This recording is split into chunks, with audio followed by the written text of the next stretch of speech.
So I'm gonna set out a few cards. I'll set out 3 cards, and I just want you to go to the thing that would bother you the most. All right. Okay. So this one is trash on trail. All right. This one, put it over here, is food left out for wildlife. Food left out for wildlife. Okay. And this one is hatchet marked trees at a campsite. So go to the one that that bugs you the most. What was that one? Hatchet marks trees at campsites. It always happens where like one has more than the other, you know. No. There's no right answer. There's no right answer. Every single card I have in my hand is a violation of leave no trace, a violation of outdoor ethics. You guys have Animal food left out for wildlife, and you have trash on trail. Okay, so this might not work because you've got more over here, but I want you to try and convince each other why yours is worse. How's it worse? Because animals get attracted to food, obviously left out. The trash on left on the trail, just pick it up and take it to the next stop. You can switch if you want. Yeah. But with as much trash as people leave on the trails, it's almost impossible for everybody to pick up. And the more trash that's left on the trail, it just makes it worse to go out. Plus, also with like what happened at Max Patch, the more trash and junk people leave on the trail, they start shutting areas down, preventing others that are responsible from going and hiking. Yeah, that was an exceptional time. Yeah. But a fed bear is a dead bear. That is true. But trash feeds animals. Trash is also food. Yeah, I could have. Rounders is going to bring them anyway. Yep. So it doesn't have to be food, it could just be a wrapper. She's moved side. Did she move? Oh, see. Okay. Switching teams on. So basically, you know, when you recreate outdoors, there's a certain amount of sort of morals that you got to follow, and like I said, there's no wrong answer. You know, all the cards I have are violations of leave no trace, and you can kind of see how they correlate to you guys kind of put that together. So My guess is that most trash is left by day hikers. you'd be surprised. You'd be surprised. When I I was think through most people know they're hiking, not supposed to be So trash, but the hatchet people think marks- they're I being think good, it's but left by they're- locals. Yeah. I've even seen people hang food up thinking, oh, some hiker will come along and take it. Well, look at the. But obviously it's just Like the what- people that What can you do call trail it? mapping and don't want to stay, they leave I it think out. day hikers pick up more trash. I don't think through hikers pick Everybody up knows as you have much. to throw a wrapper. You'd also be surprised about that. I did. There's a variety. That was fun. Okay, so have all of you heard of Leave No Trace before? Oh, yeah. So just to give you like an introduction, Leave No Trace is also a nonprofit. It's a Center for Outdoor Ethics based out of Oregon, and basically they just are trying to kind of create a set of ground rules for everybody that's recreating outdoors to follow. And there are, a lot of different types of recreation, and Leave No Trace Center for Outdoor Ethics has sort of gone through and made like specific ground rules for each type, like fishing, horseback riding, front country, back country. And we're gonna sort of talk about like the through hiker edition of Leave No Trace. I've had a lot of experience talking to through hikers and backpackers, and they do some things. It's sometimes as a community they do some things, sometimes as individuals that are violations of Leave No Trace, and these are sometimes they just don't even know. So there's 7 sort of points of Leave No Trace, and they have fun hand signals. I love the hand signals. That's the only way I ever remember them. But basically, the first one is plan ahead and prepare. The second one is travel and camp on durable surfaces. The third one is trash your trash or dispose of waste properly. The fourth one is take only pictures, leave what you find, or leave only footprints. The fifth one is campfire safety. The sixth one is respect wildlife. And the seventh one is be kind and courteous to other visitors. Yeah. They're my favorite. That's the only way I remember them. I like the animals one best. Yeah, this one's the best one. Yeah, and it's like my favorite one to teach because it's, there's a lot going on. I'll let you guys look at this. This is the Leave No Trace poster that we put in the shelters. Sort of has some visuals. Would you take a look at it. If you through hike, you'll see that again and again and again, but it's got a lot of good pointers. Yeah, so the first one is plan ahead and prepare, right? So when you're through hiking or section hiking, I mean, there's a lot of planning that goes into it. Maps, you know, making sure you have your food drops, town stops, but there's a lot of safety around planning your through hike.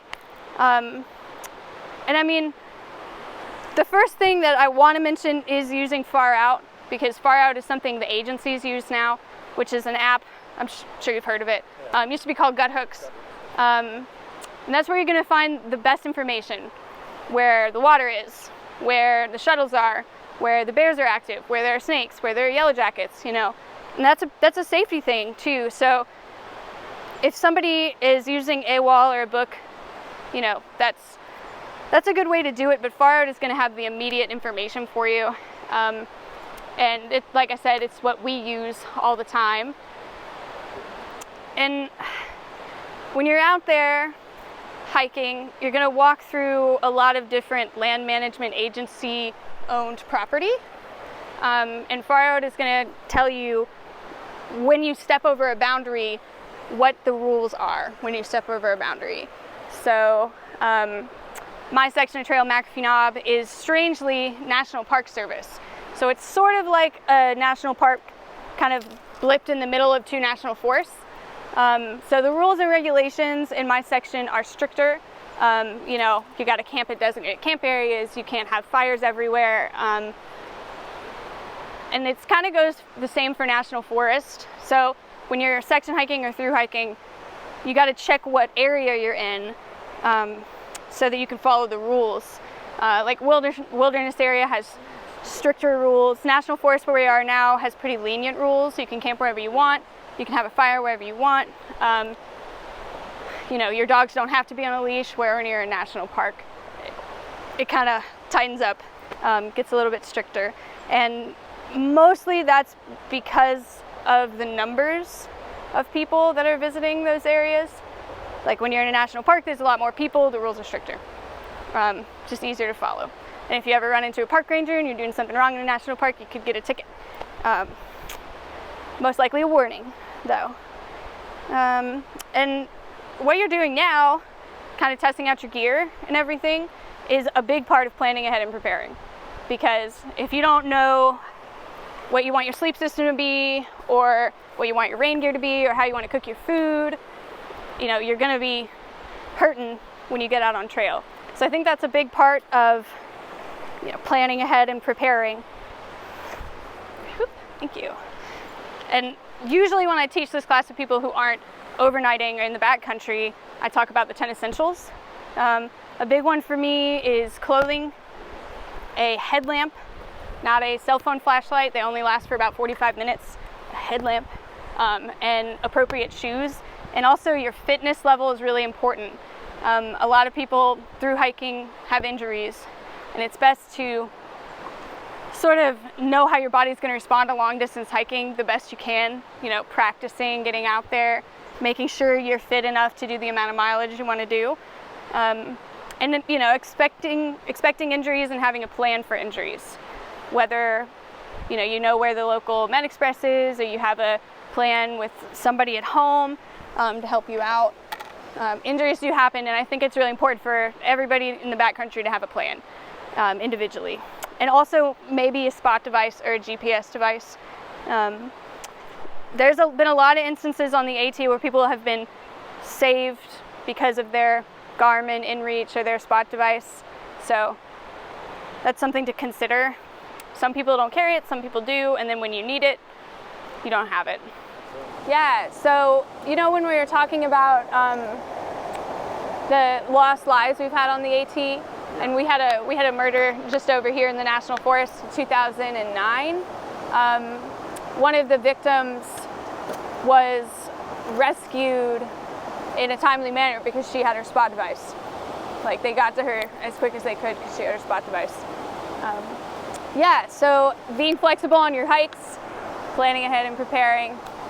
It's always nice to have somebody at home that you can rely on. You know, to come and help you out. And it's also nice to know when you're on trail what section you're on and what trail club has that section, because the trail clubs are going to be a really good source of information as far as shuttles and trail conditions go, water sources. So if you guys are planning on section hiking like my section of trail and it was in a drought, it would be good to contact the trail club to get an update on water, because it's not always on far out, and it sometimes dries up. So the second point of Leave No Trace is travel and camp on durable surfaces, and we are on the most durable surface. Rock is the most durable surface. The next being like tall grass, something that's going to bounce back faster. And the biggest point that I like to stress to thru hikers about camping on durable surfaces is just to not create their own campsites. And it happens a lot where you're tired, you're hiking, you don't make it to the next shelter, but just going in and like creating your own campsite really, really negatively affects the forest and the soil. The more we camp on surfaces where there's a thin amount of soil, the more we're preventing plant growth at all. So when you camp over and over again on a really thin layer of soil, you're compressing the soil to the point where no aeration will come through, and it'll prevent plant life from even growing back. Which is, you were saying that this has filled in, that's not happened here. But if you look at the soil on McAfee Knob, where people there's only like 3 inches of soil up there, and people have camped and camped and camped up there, we may never get forest undergrowth back in that area because that soil is just demolished. So it's definitely really important to like recognize where you're camping, not to just create your own campsite, not to expand campsites. And the really, like on trail, occasionally you'll have areas that are really populated, where sometimes the trail will go around a tree in 2 different paths, like it'll split a tree, and we call that trail braiding. So when you're hiking, it's sort of like, which way do I go? Which way is the real trail? The most sustainable route is the higher route. So like when we came up here to the campsites, there's like you can walk down to the rock or you can walk the dirt. Probably the most sustainable will be the rock because it's a more sustainable surface, but it's lower. So it's sort of, you have to think about what you're walking on, and how the erosion is. If you really want to help us maintain the trail, walking on the higher side is probably better. And you'll see that a lot. And when the trail braids around a tree, ultimately it kills the tree the more it braids around the tree. So we can get everybody walking on one side, the high side, we can definitely stop trail widening from happening, which it happens a lot. Happens everywhere. Some sections of my trail are like 15 feet wide. Travel and camp on durable surfaces doesn't really come up with thru hikers or section hikers because you're pushing miles. So you're literally walking from campsite to campsite to campsite. With backpackers, it comes up more because they have more free time to, build fun things at camp and, try and cut down trees and cut up lumber or whatever. So sometimes you might see people just messing around at camp and cutting stuff down. And it happens. The other thing about camping at designated camp areas is sort of a safety thing. In the last few years, we've had some people have heart issues on trail. We've had a couple people die on trail because of heart issues. And that's another really important reason to camp where you are supposed to camp. Because if you have an issue in your tent, a medical issue or something like that, you'll be found easier by rescue personnel.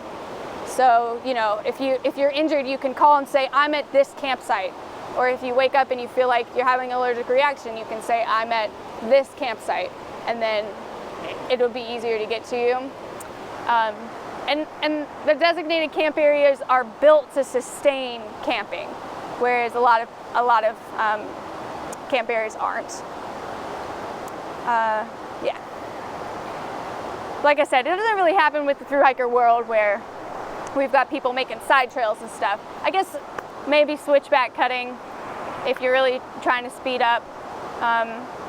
Not the best thing to do, but switchbacks are there to help you not have to go completely straight down the hill. And when people do it anyway, it seems kind of silly. So if you see a switchback, just go. Use them as switchbacks. Yeah, use it. Do the roller coaster. Yeah, I think switchbacks are fun. But yeah.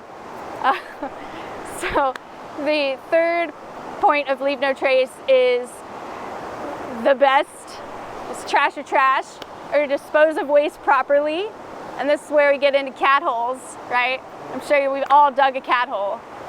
Sounds like it, at least. So,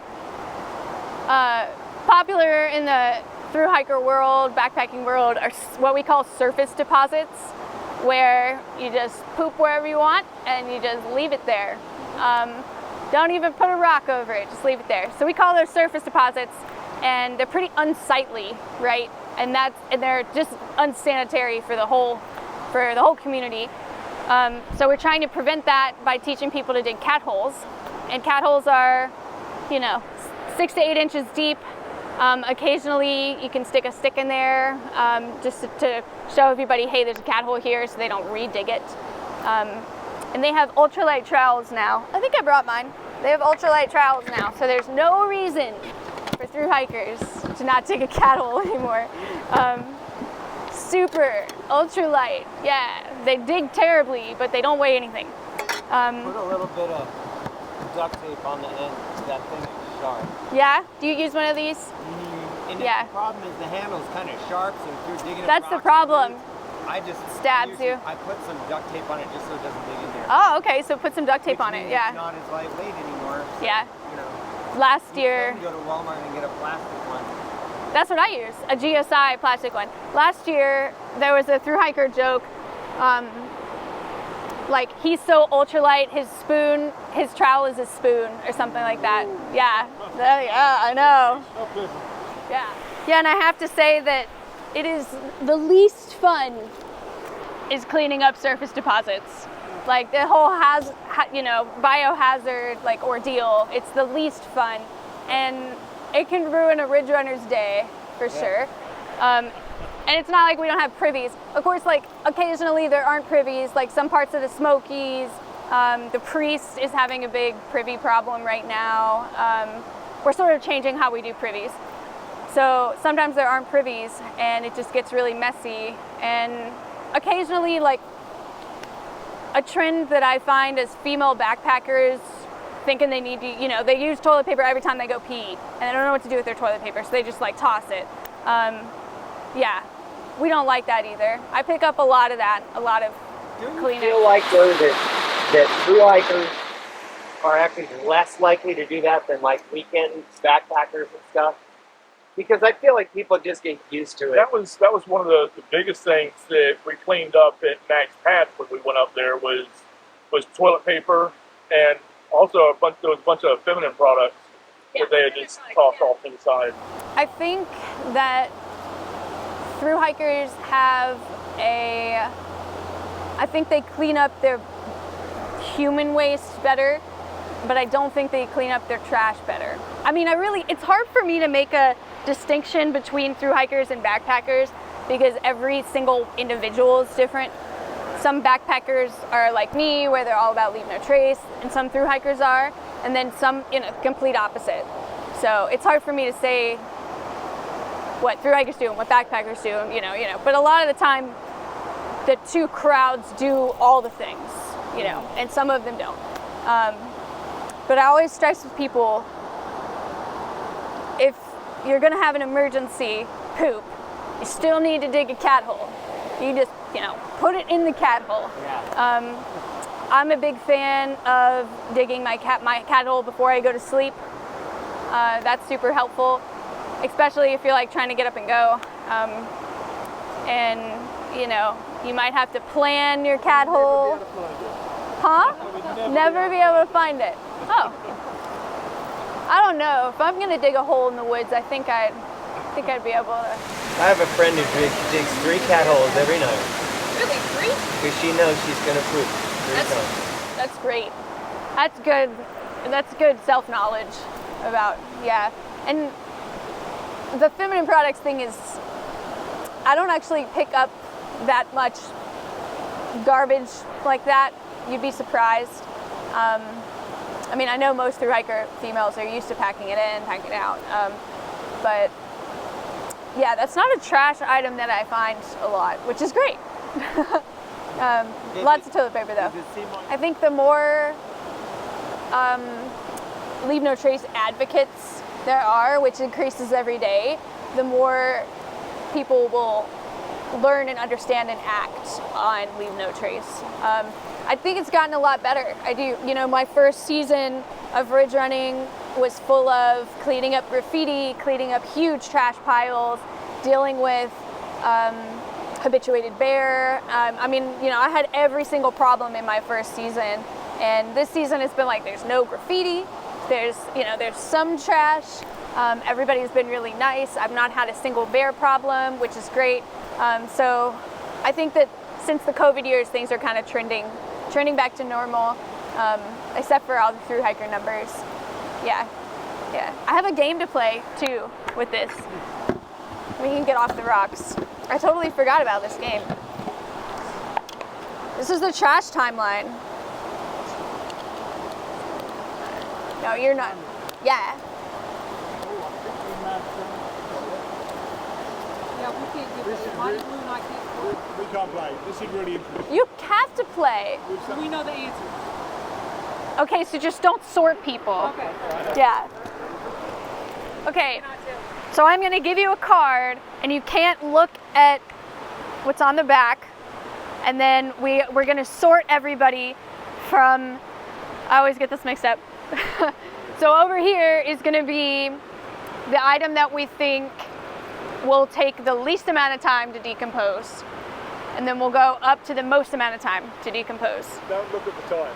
Yeah, don't look at the back. Okay. I bet they're in order. I literally bet they're in order. Leather boot, okay. Leather boot. So the item that will decompose this the is longest, yes, the longest and the shortest time. I don't know. I'm thinking glass. Put the diaper. It's got to be like. Disposable diaper. Okay, so here, let me call it out so we all know. So we've got paper, fruit, cigarettes, wool socks.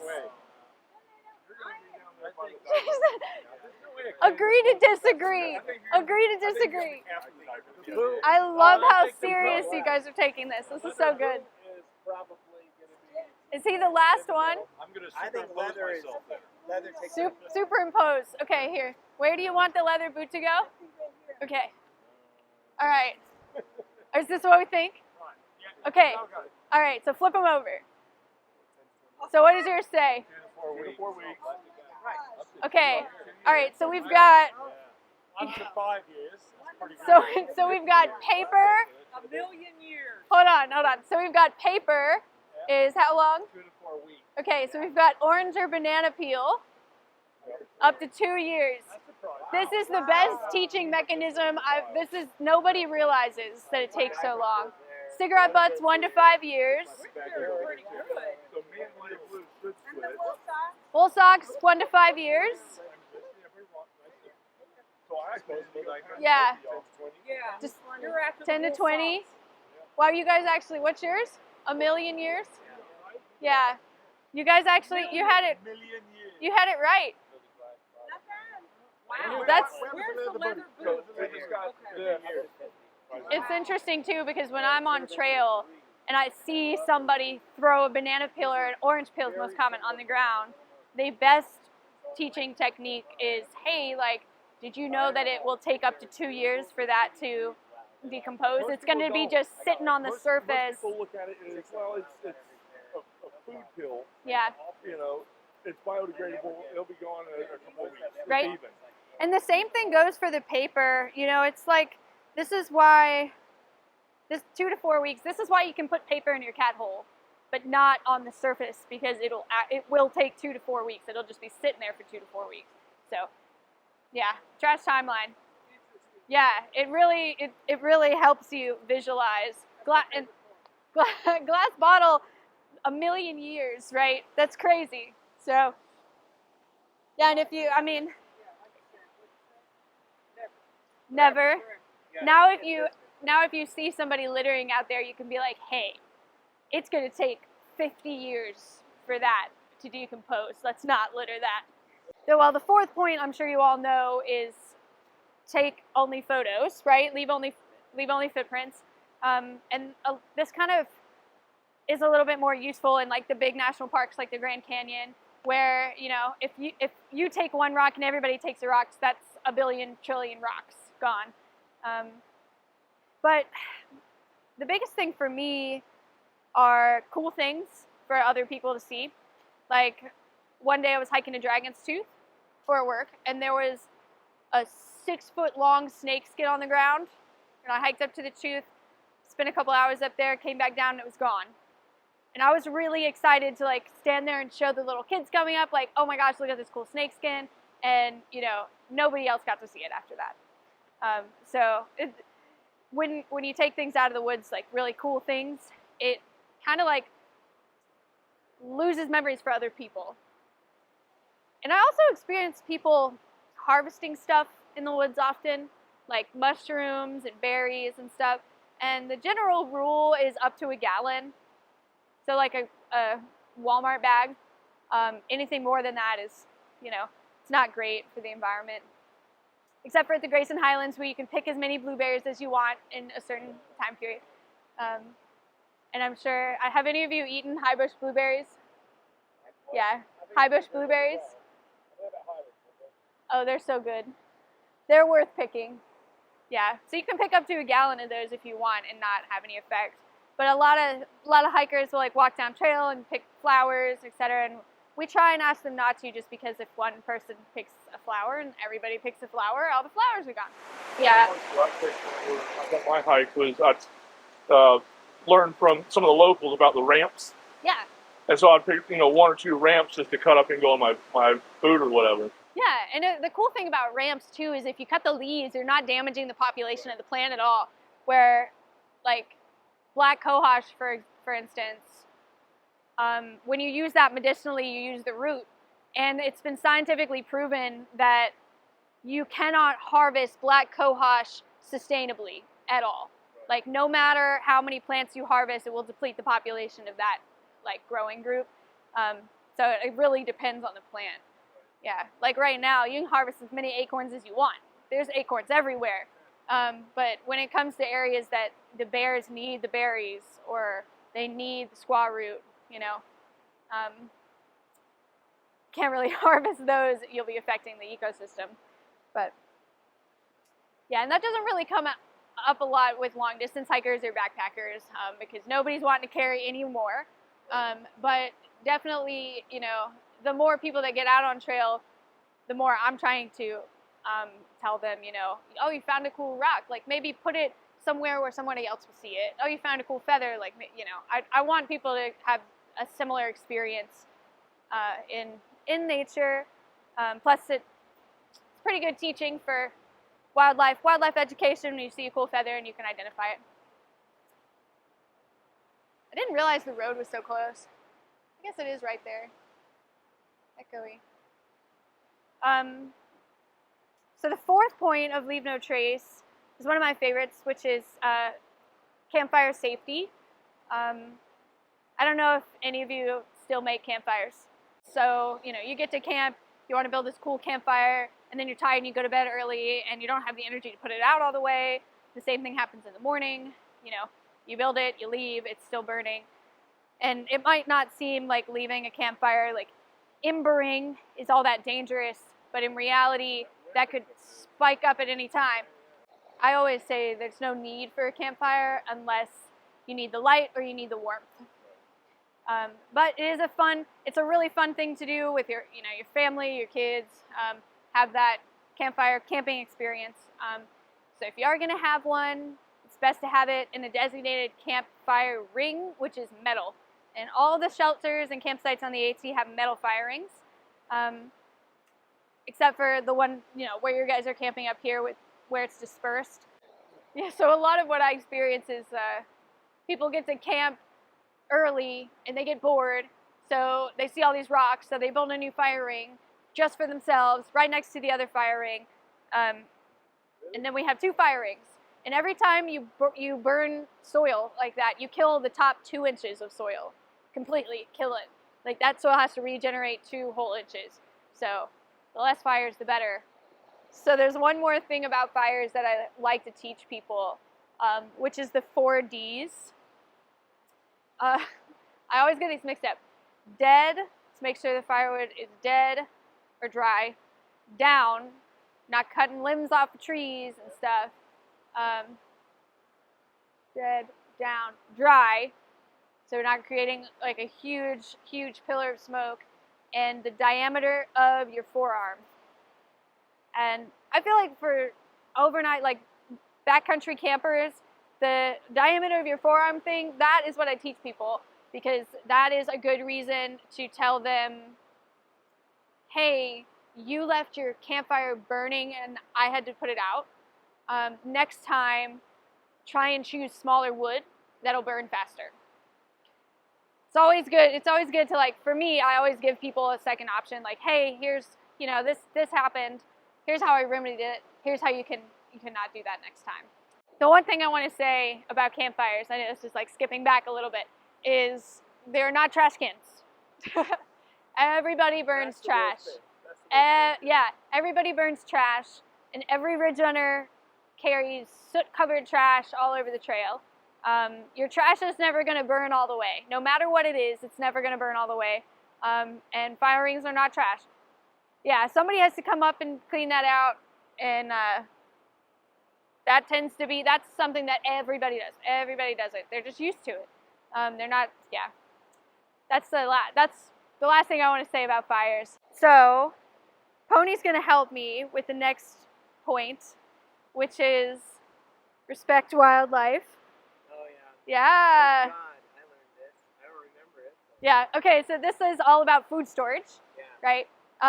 So he's going to show us how to do a PCT hang for your bear bag, which is great because I haven't hung a bear bag in a while.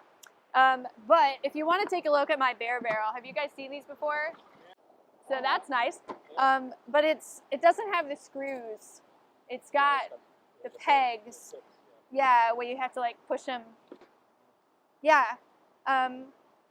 So in grizzly country, where it's a little bit more important, you cook and eat your food 200 feet away from where you sleep, and you store your food 200 feet away from where you sleep. It's called the Bermuda Triangle. Yeah. So 200 feet, and that's just to keep them away from your sleeping area, because if they're interested in your food, they're going to be interested in anything else. But my biggest thing that I run into with people at shelters is they don't realize that there's mice. So they're like, let's just sit in the shelter and eat. Like, okay, if you're going to sleep in the shelter, you're creating a mice problem, which can lead to disease, hantavirus. The spread of noro, sometimes noro spreads because people are eating in shelters where other people have been sleeping sick. So it would be my advice to not sit in a shelter and eat. But also, yeah, there's picnic tables. Yeah.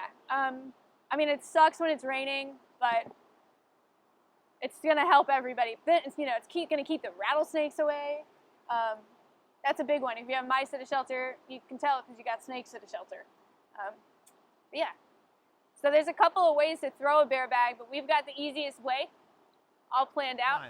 This is not an appropriate branch for a bear hang for a lot of reasons. It's too small, bear could break it off, it's too low, whatever. So this is just an example. But basically you want a branch that's hanging up that's at least 6 feet out, okay? And you're gonna go over it, vertical like this. And then really what you need to do is find something that's not gonna... So 12 feet up Yep. 5 feet out from the leader, I learned 6 6 feet out. but Yeah. 5 feet down. Yeah. Yeah. So tie it to something heavy that's not going to come untied so you don't lose it and beat somebody on the head. And you're going to throw it over the branch, which the things that can happen when you're trying to do that are insane. And you're normally Very dangerous. It's just, it's insane, the stupid things that can happen. So that's the worst part. But basically you do that, get it heavy enough so that once it comes over, you know, the thing's gonna wanna twist around. You gotta wait to get it untwisted, but then it's gonna come down like this. So now you got your thing here. You're gonna untie. You'll untie your paracord or whatever you've got. And then there's other things you can use, but generally people are gonna use a carabiner, okay? So you can do a fancy Boy Scout knot if you want, or you can just tie 3 half hitches or something, you know, to tie this on. It's not a big deal. Well, it is a big deal. But I'm just gonna do half hitches now rather than a bowline or anything. So you're gonna tie your carabiner on pretty securely. Normally I would tie a bowline and a half hitch to secure it. I don't know if you know how to do a bowline, but basically. Now, when I was on the PCT, we screwed this up one night. When we started raising the thing up, we didn't put the bag on it. You want that bag on there because you want the thing to go up and down real easy. So this is my little bitty food bag. You Yes. want heavy, okay? So sorry, I keep interrupting you. So there's a couple ways you can throw this. You can use your water bottle. You can use a rock.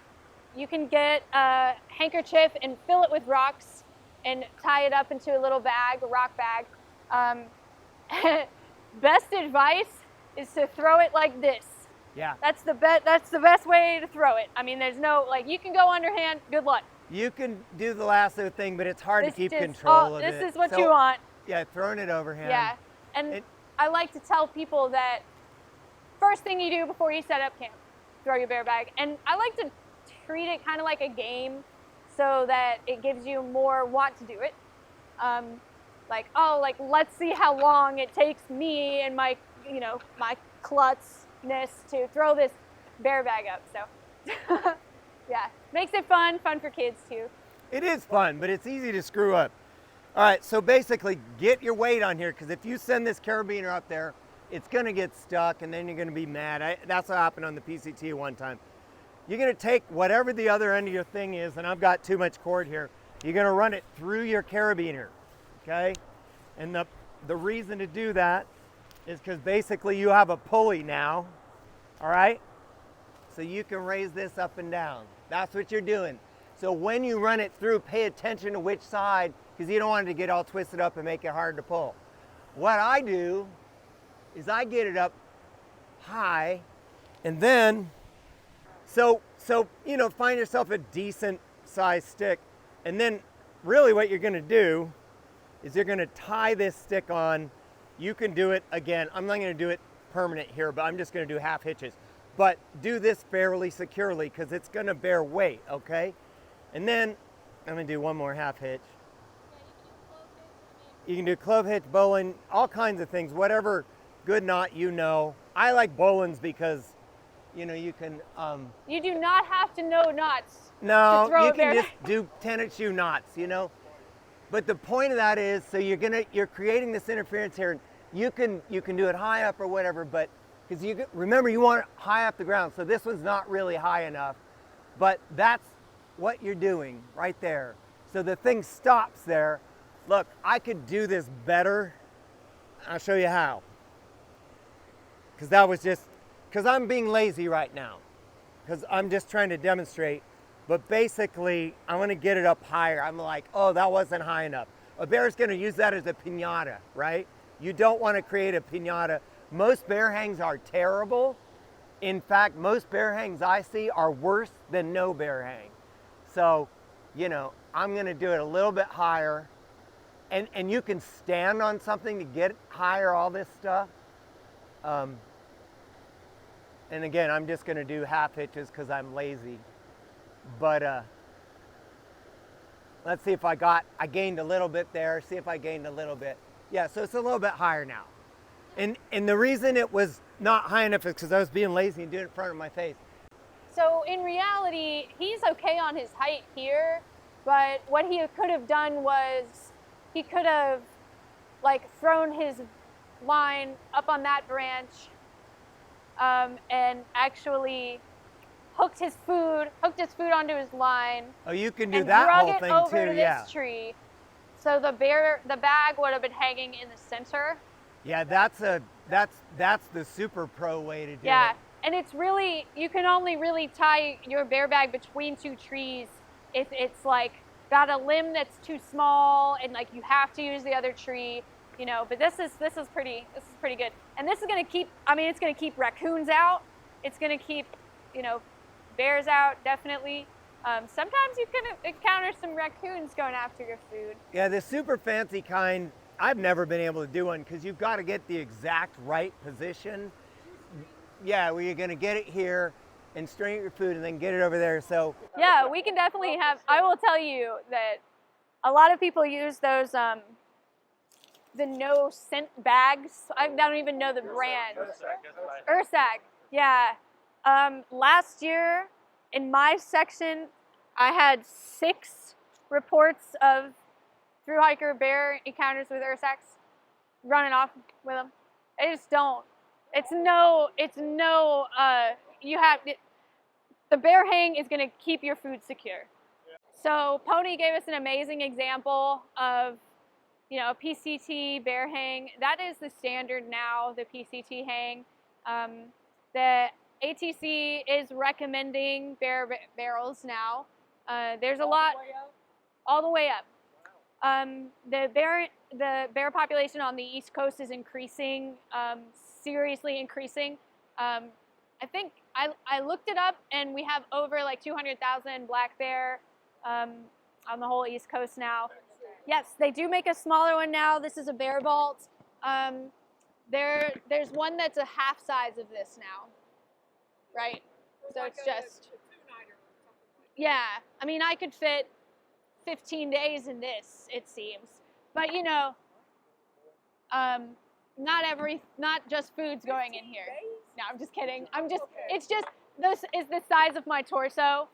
So I had to really get used to carrying it. When I was hiking out west, it was like, I really had to get used to it. And I am the type who, I hang it on the top of my pack and knock my head on it all day long. But at least I know it's there and it's safe. But yeah, like if you're hiking with your dog, or you know, if you're hiking with a lot of personal hygiene stuff, anything that smells has got to go in here. Dog food's got to go in here, you know. So if you're hiking for a week, this would be full. What about medicine? I've often had people ask, I've heard conflicting things about medicine. You know, safe bet should probably put it in here. If it's something that you need to keep on you at all times, I wouldn't see any reason, especially on the East Coast. And like in my section of trail where I have bears, but they're not as habituated, you know. And habituated is agency term for a bear that's gotten used to humans, and they are dangerous. They're dangerous. And a lot of the times, relocation of a bear on the East Coast is way more difficult than it seems. A lot of the times it's not an option. So when we say a fed bear is a dead bear, it really is. You know, we've got a few shots to get a bear under control. Foghorn is one. And then if that doesn't work, we'll shoot them with a beanbag gun. And if that doesn't work, it's really not an option to relocate. You know, it's once the bear is a problem. And usually it means we have to shut down the shelter. Sometimes we have to shut down the trail. And this is all from people not storing their food properly, or trash in the firing, or, you know, human waste issues. Bears can be attracted to human waste too.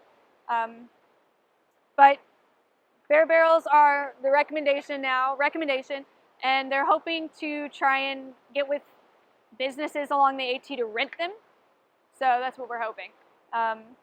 So not every thru hiker will have to buy their bear barrel. but they're handy to have, and it's easier to, yeah, it can be a burden to carry them. Like if I was setting up camp and I was going to sleep, all I have to do is like walk 200 feet and put the bear barrel down instead of having to throw the bag. Yeah, and truly, like, bears are not the only thing we're worried about.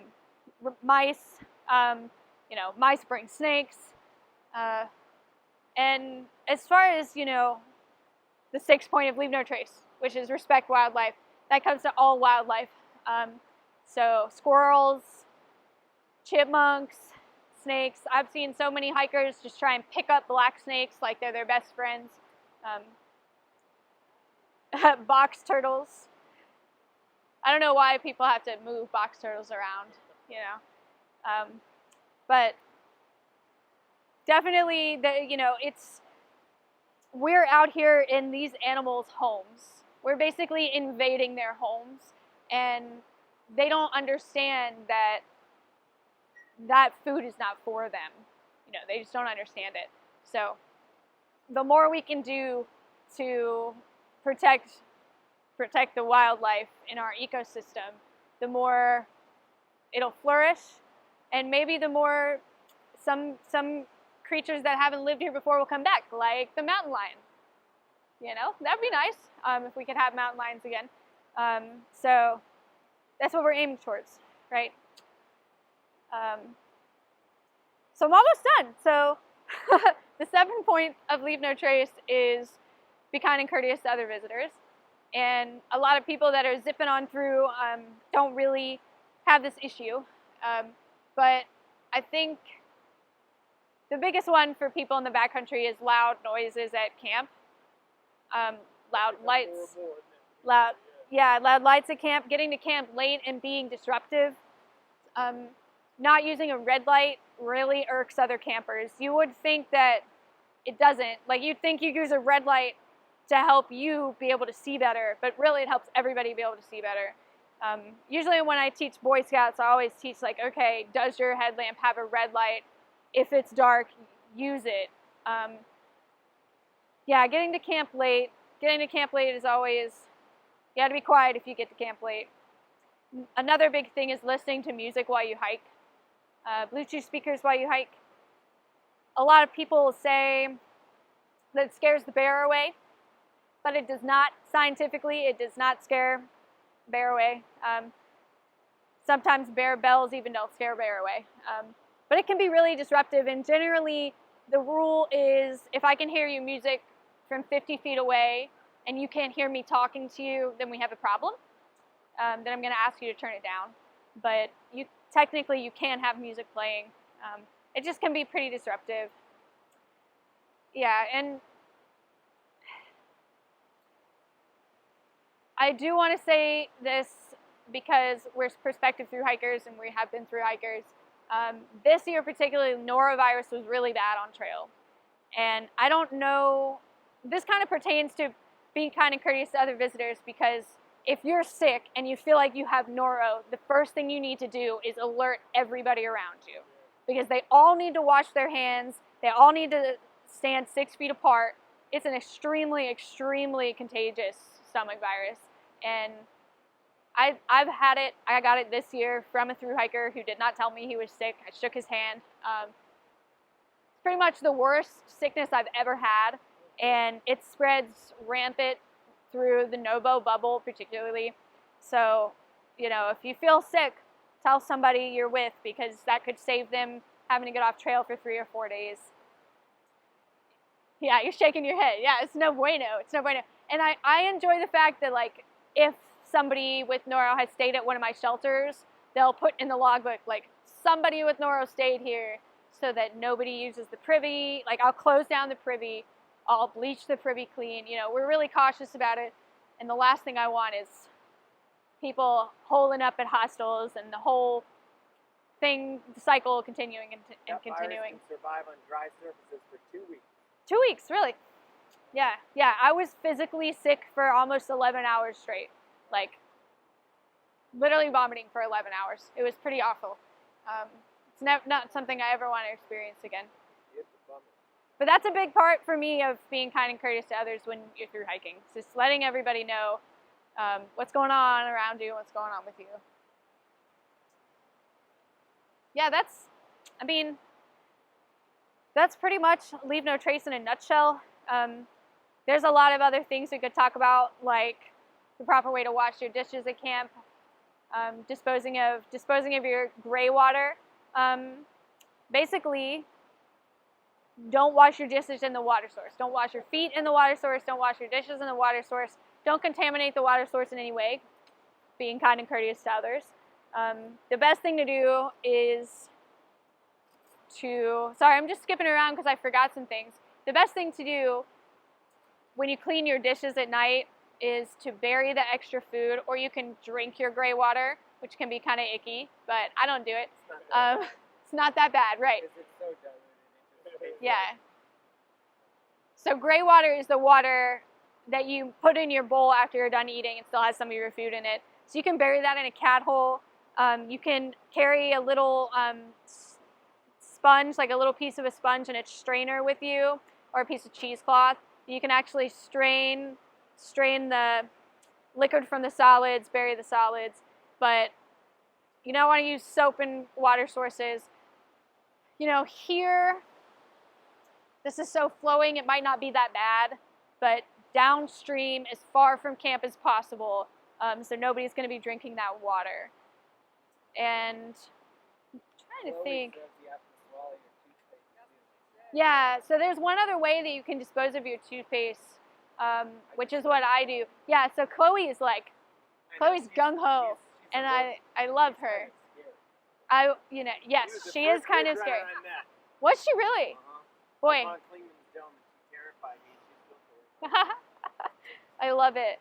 Well, there's one other way you can do your toothpaste, which is much better.